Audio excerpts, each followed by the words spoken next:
If we follow the geopolitical change closely, that we have to bring one country into our conversation, which is China. The nation constitutes 1.4 billion people. There's no surprise today that when we talk about China, not only we're seeing this economic ambition, the trade relationships expansion, and also we're seeing this political ambition under Xi Jinping today. Now, if we follow the news, that the Chinese leader Xi Jinping recently quickly wrapped up a brief trip. During the journey this time, not only he met some of the major international players and also multiple bilateral or multilateral trade agreements were signed overseas. What does that say about China today? How should we understand this Sino-Hungarian relationship, and why should we believe that the rule of Serbia could actually contribute so much more to the Belt and Road Initiative? What is the end goal for China today? Is China actually outrunning the United States of America and perhaps even rest of the world? Well, ladies and gentlemen, it's my great honor to invite our distinguished speaker, who is Professor Cedomir Nestorovic. Again, Professor Nestorovic holds a PhD from the Institute of Political Science in Paris.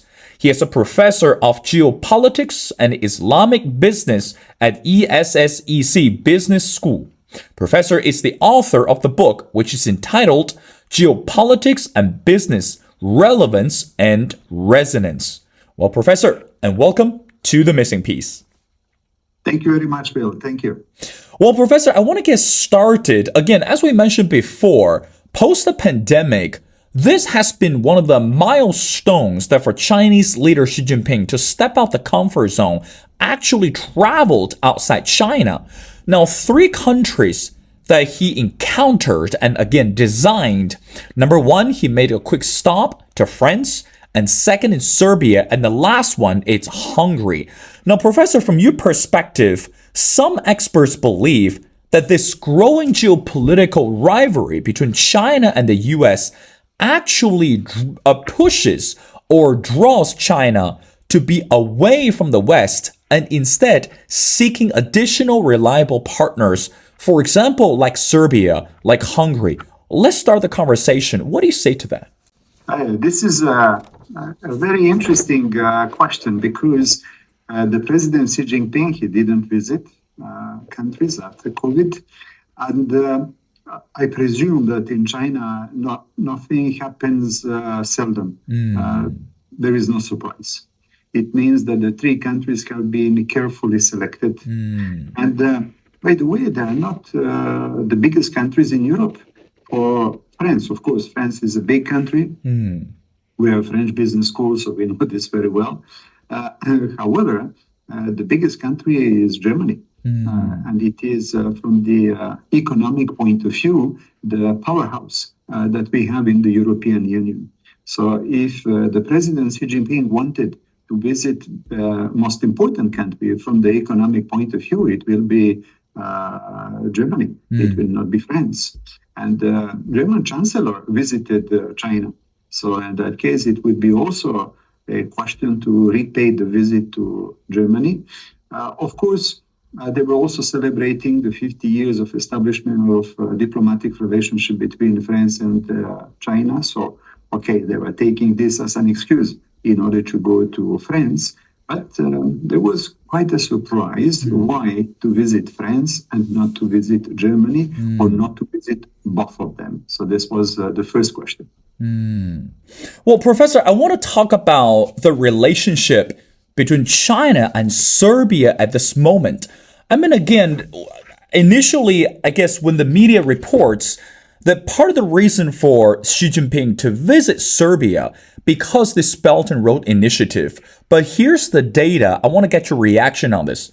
Based on the research, and it shows currently Serbia owes China 8.5% of the public debt. And if it defaults on the payment, it fears that Beijing may gain some heavy concessions from Belgrade. Again, this is the reason that Serbia often considered as a Chinese Trojan horse for the European Union. So, Professor, from your perspective, what is the economic or even perhaps the political relationship between Serbia and China today? Is it only because this whole Belt and Road Initiative, or even they pulled it as Serbia owes China 8.5% of the public debt? What is the complication? So I would say that Serbia is a small country. So it is by any means not a priority concerning China as a small country. However, when we are looking at the number of countries which have, let's say, a friendly relationship with China in Europe, we don't have many of them. So in that case, we are taking what we have. And in that case, China is establishing very good relationship with Serbia. The President Xi Jinping made a visit exactly at the anniversary of the bombing of the Chinese embassy in Belgrade. It was exactly the same day. So maybe this was also a way how to tell the United States, you did this before. Maybe we were not strong at that time, but you will certainly not do it in the future. So it is also sending a message to the United States in order to say that we are aware about what happened. We did not forget. We did not forgive. But for the moment, we'll not do anything. But on the other side, don't try to do anything similar in the future. And from the economic point of view, there is an interesting situation in Serbia because of the lithium reserves. And there are lithium reserves. There are also reserves from other metals that we can have in Serbia. And the Chinese companies are very much present in this field. They're also present in the high-speed train between Budapest and Belgrade. So, what a coincidence. So it is between Hungary and Serbia that they are going to build this high-speed train. So I would say that we cannot compare Serbia to France. We cannot compare it to Germany. However, it represents a nice opportunity because it is a friendly country and we will not have, let's say, any discussion about the friendship towards China. And the very fact that Serbia is always insisting that Taiwan is a province of China is also something that in China is extremely well received. So small country, but it has a certain number of advantages that we cannot put aside. But Professor, we're looking at, again, take a closer examination that we're looking at the Chinese economic level at this moment.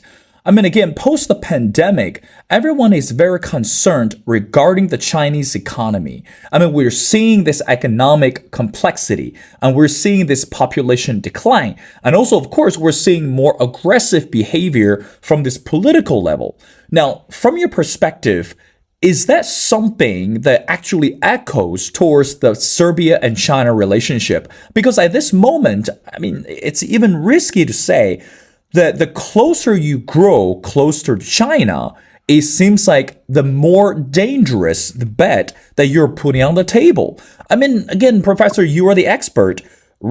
Nations among the European Unions and nations in NATO are not really on the same page with China, and there are a lot of issues are being discussed and being challenged. So how do you think that Serbia is actually handling the complexity or even the intricate relationship, even though Serbia, it's not a member for NATO, but again, it's a standing candidate. So what do you say to that? You are right. It's a small country. As a small country, you have to navigate. And you have to navigate, let's say, uncharted waters. The uncharted waters is that for the moment, it is not only China, but there is also Russia. So it means that for Serbia, they have to navigate between Russia, China, European Union, and the United States. And I will say that when you navigate these waters, it is not extremely easy because the country is not only the friend to China, it is also a friend to Russia. And in the context of the war in Ukraine, this is also giving a much important status. So now, both countries, that is China and Russia, they support the Serbian claim concerning Kosovo. And the two countries are permanent members of the Security Council. So it means that when there is a discussion between China and Serbia, it is not only a political it is not only an economic discussion. It is also a political discussion. Will they support the Serbian claim concerning the territorial integrity, that is, including Kosovo in this? And today, no, I think tomorrow, there would be also a discussion in the United Nations about a resolution concerning Srebrenica. Srebrenica is a small town in Bosnia and Herzegovina where many Muslims have been killed at that time. So many countries are proposing a resolution on Srebrenica and putting the, let's say, the guiltiness on Serbia. And obviously, Serbia is going there in order to defend its position. And it will be interesting to see how China and Russia are responding to it. So a short answer to your question, it is not only an economic question, because Serbia is so small, it cannot contribute to the Chinese development. But from the political point of view, there are much more relationship rather than from the economic point of view. Professor, one more question before we talk about Hungary. Now, again, going back to the point that when we talk about Serbia, it's a small country. But some believe that, again, just based on the words of the Serbian president, that to believe that he strongly advocates that more European leaders should support China's BRI. I mean, we know this is one of the signatory projects under Xi Jinping. But meanwhile, since you mentioned about Russia, let's briefly talk about the role of Russia. Vladimir Putin joined the forum to celebrate the 10th year of this anniversary for Belt and Road Initiative. What does that say? That you have Vladimir Putin, you have the Serbian president on one side, and also you have the European leaders on the other side. So is China actually playing a ping pong ball with the European leaders, or we are seeing that European leaders start to take side? I mean, again, it's rather difficult to see the world divided, but in reality, it is divided today. What do you say to that? You're right to mention the 10th anniversary of BRI. And there was a huge meeting in Beijing. Who attended it? It was Vladimir Putin, it was Alexander Vucic from Serbia, and Orban from Hungary. The usual suspects. They are coming there. So always the same people who are coming there. So I think that today the interest of China is to have good relationship with everyone. They don't want war. They don't want their risking. They don't want that they cannot have economic relationship with the other countries, including the United States, and above all, the United States. So they don't want to have conflict with them. However, China is observing that the other countries, especially the United States and the European Union, are turning their back to China. And obviously, China is looking for alternatives. And there are not many alternatives in Europe. There is one in the European Union, which is Hungary, and there is one outside of the European Union, which is Serbia. So it means that for China, even if they want to have relationship with some other countries, it will be extremely difficult. In the meeting that President Xi Jinping had with the President Macron in France, who was sitting there? Also Ursula von der Leyen, which is representing the European Union. So it means that it is not only France sitting, it was the whole European Union sitting there and telling the President Xi Jinping that you have an overproduction, that you have an overcapacity, and all these EVs, all these products coming from China are heavily subsidized, and European Union will not tolerate this. This was the speech that has been given by the French president and Ursula von der Leyen. And the only two, statesmen who do not deliver this kind of speech are President Vucic and Prime Minister Orban. Well, Professor, let's talk about the relationship between China and Hungary. Now, there's one thing that stands out among the conversation is this trade agreement on the production of batteries and also electric vehicles. Those things, I have to say, the professor are not unfamiliar to the Chinese industrial growth.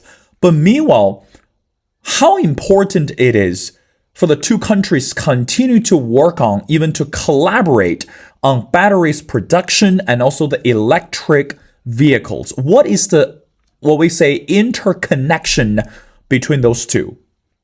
Well, I would say that there are at least two elements to consider. The first one is all the countries have signed the pledge towards the SGD, that is the sustainability goals from the United Nations. So it means that all countries would like to stop these vehicles which are not electrical vehicles, which are combustion vehicles.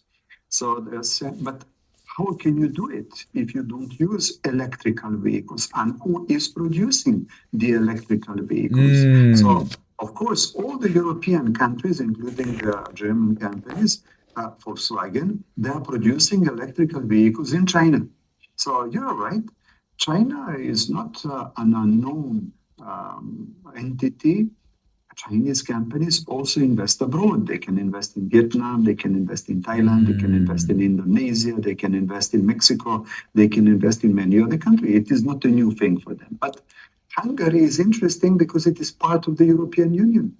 So if it is part of the European Union, and if you can stamp the electrical vehicles as European Union made or Hungary made, in that case, we don't talk about exports from China. In that case, we talk about European production. So for China, it is a very important element to find one European country in the European Union where they can manufacture or assemble the electrical vehicles.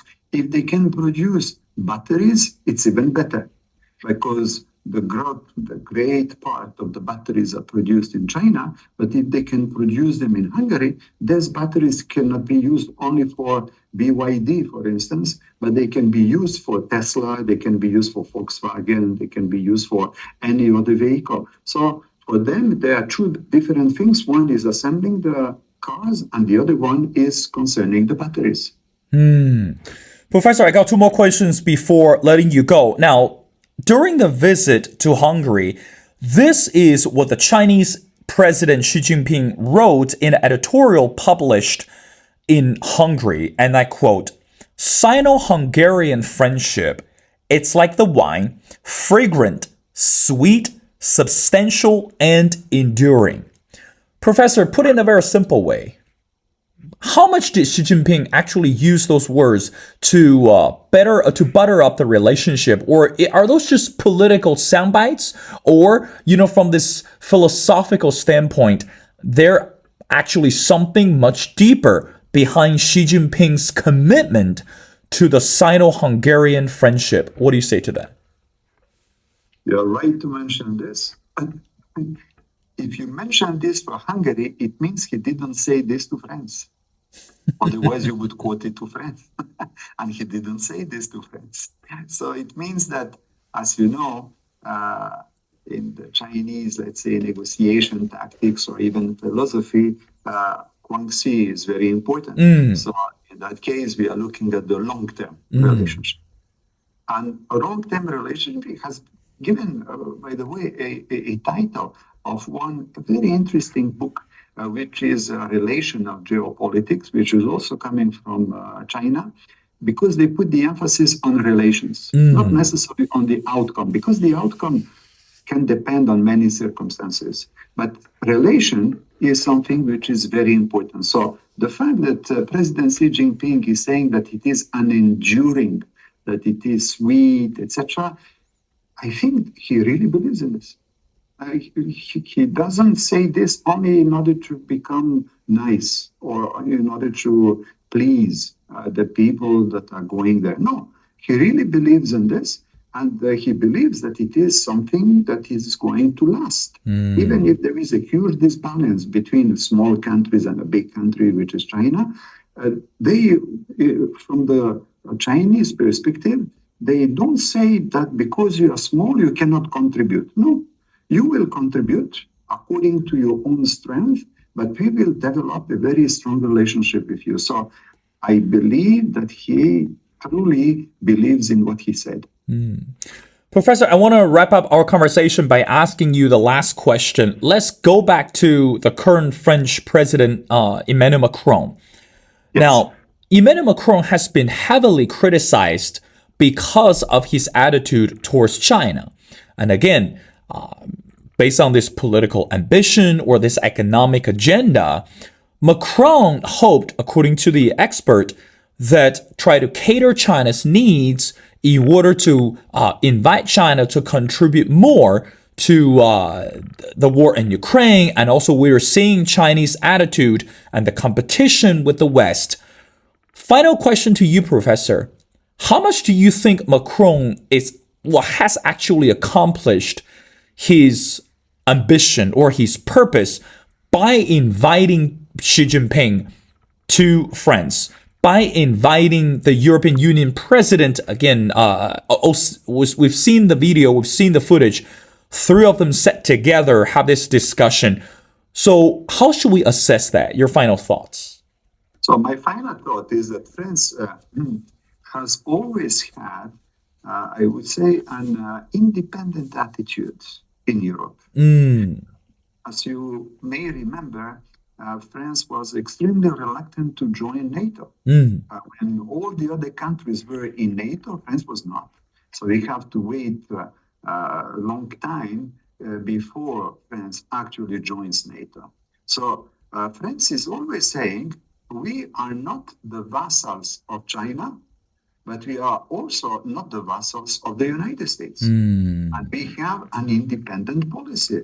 So as an independent statesman, I am inviting whoever I want.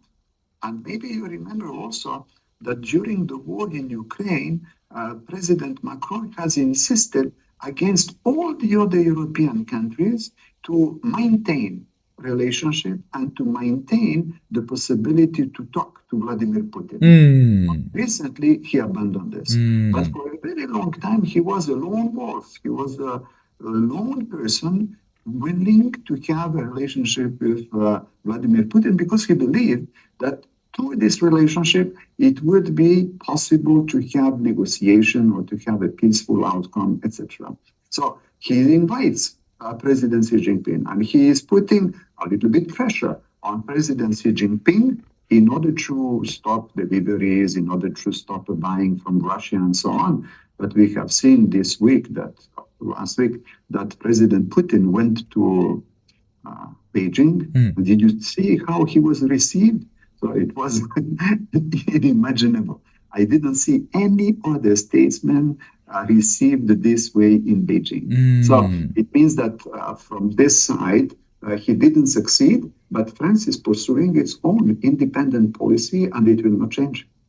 Well, even though right now we still don't know what the future holds for China and also for those multilateral agreements or relationships, but one thing we do know that the war in Ukraine is not over. And also China surely cannot afford to be a single bench player. In other words, the international community has to be unified in order to move forward.